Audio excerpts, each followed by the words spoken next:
So this bill is 1,116 pages, but there are 2 pages inside of it that have now caught the attention of one of the most well-known Republican lawmakers, Congresswoman Marjorie Taylor Greene. Now, even though the Congresswoman voted for the bill in the House, she now says, in full transparency, that she wasn't aware of a section that would strip states of their ability to regulate artificial intelligence for the next decade. Here's what she posted on social media, quote, "We have no idea what AI will be capable of in the next 10 years, and giving it free rein and tying in states' hands is potentially dangerous." Now, the Congresswoman says if the Senate doesn't strip out that portion of it, she'll vote against it if and when it heads back to the House. With us once again here on the Hill, Congresswoman Marjorie Taylor Greene, Republican from Georgia. Thanks for being back with us, Congresswoman. You say in full transparency you didn't know that this was in there, and now you're shining a light on it. How did you not know that it was in there, and how'd you find out about it? Well, we don't get the full bill text until very close to the time to vote for it. And so that was one section, that was 2 pages that I didn't see. And I'm being very transparent and honest about it with everyone, but I find it so problematic that I'm willing to come forward and admit that those are 2 pages that I didn't read, because I never want to see a situation where state rights are stripped away. And that's exactly what it says in that bill text, that it would take away states' rights to regulate or make laws against AI for 10 years. And I think that's pretty terrifying. We don't know what AI is going to be capable of within 1 year. We don't know what it will be capable of in 5 years, let alone 10 years. And I think we have to protect states' rights to be able to regulate and make laws that they need to make for their states. You know, you do come forward and you say it flat out. In transparency, you didn't know. But there was this viral moment back in 2010. It was Congresswoman Speaker Nancy Pelosi at the time. I want to play the soundbite and get your reaction on the other side. But we have to pass the bill so that you can find out what is in it. Talking about Obamacare, you have to pass the bill so you can find out what's in it. And you say you basically didn't get the full text to read it in time. Do you think the White House should have told you about this? Well, I want to be clear about this. The White House and their legislative affairs team worked very closely with Congress in writing the bill text for the One Big Beautiful Bill. This was an aligned effort, and President Trump fully endorsed the bill and asked all of us, of course, to vote for it. Me included, personally, asked me to vote for it.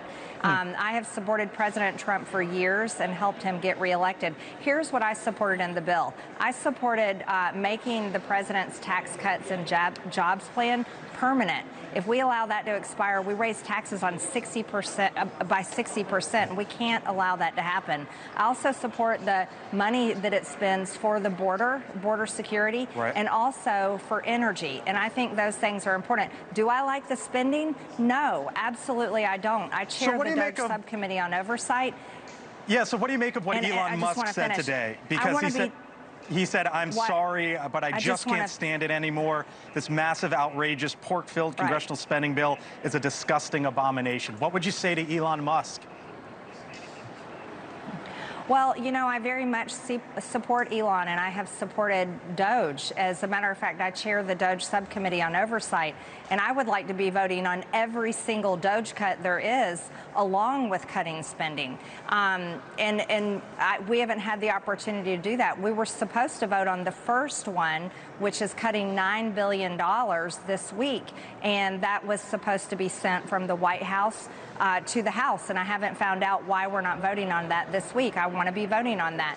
And so I think those things are important. I'd also like to point out what's important is the massive, we can't get out of $36 trillion in debt without something else. That's called economic growth. We can't just cut our way out of this because the interest is accumulating too fast, and there's just no way to cut enough spending to dig our way out. We have to grow the economy. And President Trump is doing a great job with that, bringing in so many businesses that are investing in America.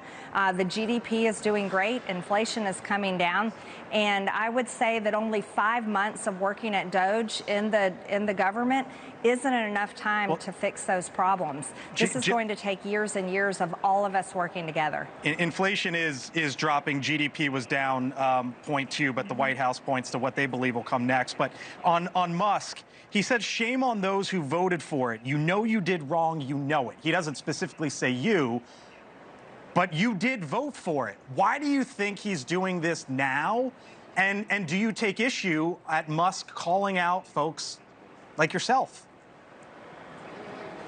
You know, I take no issue with anyone calling out the government. I think the American people, including Elon Musk, have the right to do that every single day. As a matter of fact, I wish they would come to Washington and call out this government a lot more. I'm one of the people that ran for Congress because I was angry at Republicans. I wasn't angry at Democrats. They say what they're going to do. They support big government. They support massive spending. They support the invasion of our country by illegal aliens from all over the world, including cartels, and helping the cartels make billions of dollars.